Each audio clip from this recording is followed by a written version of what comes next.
Today's lecture is about modular arithmetic. I'm going to begin with a definition.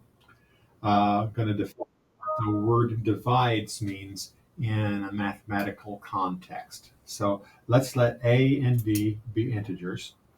We say that d divides a if there is an integer n such that a is equal to d times n. Okay, and if this is true, what we write is d pipe a. And so this is called pipe, and we'll say that d divides a. Okay.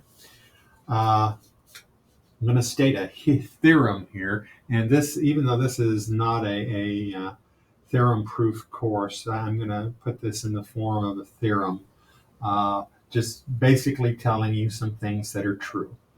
First is that a divides a, that any integer divides itself besides zero. Zero is out of this. D can't be zero. So anyway, a divides a. If a divides b and b divides c, then we have that a will divide c.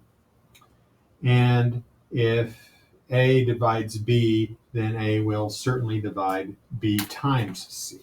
Okay, so just things to keep in your mind. Okay, now let's take this, and so suppose that d divides a1 and d divides a2.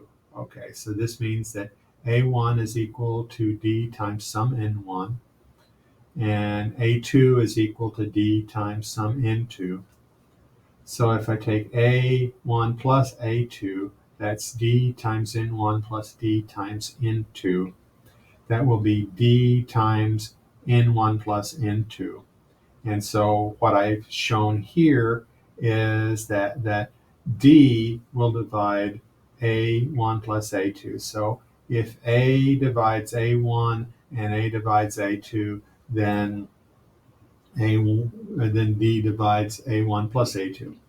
Similarly, if I consider a1 times a2, then that's d times n1 times d times n2. I can factor out the d, and so that d divides a1 times a2. So what I've shown there, I've actually done an honest-to-God proof that if d divides a1 and d divides a2, then d divides their sum and d divides their product. Okay, so divides plays nicely with addition and subtraction.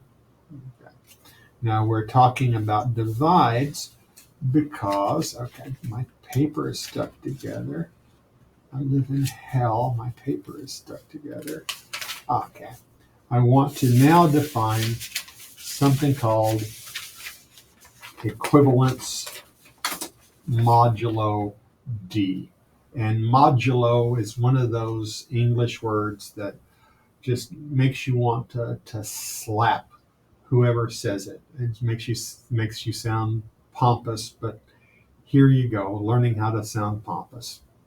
We say that N1 is equivalent to N2 modulo D if D divides N1 minus N2. And in this case, we write that N1 is triple equals under subscript D to N2. And we'll read this as N1 is equivalent modulo D to N2. This is also often written as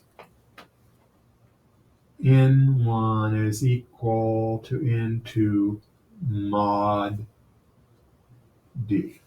Okay, just a different way of writing the same thing. Okay. Now, the theorem I have, okay, that we've got an integer n and integer n1, n2, n3, and d not equal to 0, don't even think about d being equal to 0, then we can say the following: that n is equivalent to modulo d to itself, that if n1 is equivalent modulo d to n2, then n2 is equivalent modulo d to n1. That if n1 is equivalent modulo d to n2 and n2 is equivalent modulo d to n3, then n1 is equivalent modulo d to n3. Okay. These are the properties of what's called an equivalence relation. Okay. Now, we take this. This is all just language. This is things that you can look at when you see the words and want to know what they really mean. But in terms of calculations, what we've done so far, we can say, okay, n is equal to d times integer divide d plus n modulo d. So that this percentage sign is, hey, it's kind of a modulo, it's related to this equivalence modulo d sort of thing. Now, so I take this and I change places. Well, I do some math on it. I subtract the n modulo d from both sides, and I get n minus n modulo d is equal to d times n integer divide d. What this is telling me is that n is equal modulo d to its remainder modulo d. Right. So the practical aspect is if all we're interested in is the remainder at the end of a bunch of calculations, we can just cut to the chase and go modulo d to begin with to make the arithmetic easier. Okay. Now I'll work some examples on that when I'm done. I want to kind of just show you a few simple things. Okay. First off, I'm just listing here the integers from 0 to 10, and I'm going to calculate their modulus. First mod 3, then mod 5. 0 divided by 3, the remainder is 0. 1 divided by 3, the remainder is 1. 2 divided by 3, the remainder is 0. 3 divided by 3, the remainder is 0. 4 divided by 3, the remainder is 1. 5 divided by 3, the remainder is 2. 6 divided by 3, the remainder is 0. 7 divided by 3, the remainder is 1. 8 divided by 3, the remainder is 2. 9 divided by 3, the remainder is 0.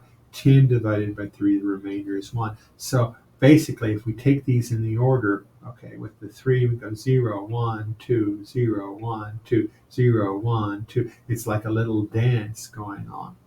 The same thing works with 5, only it's 0, 1, 2, 3, 4, 0, 1, 2, 3, 4, 0.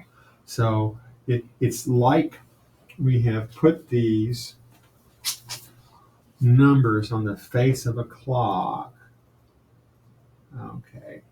You start 0, 1, 2, 3, 4, 5, 6, and say it's 7. We go 8, 9, 10, 11, 12, 13, 14, 15, 16, 17, 18, 19, 20, 21, right?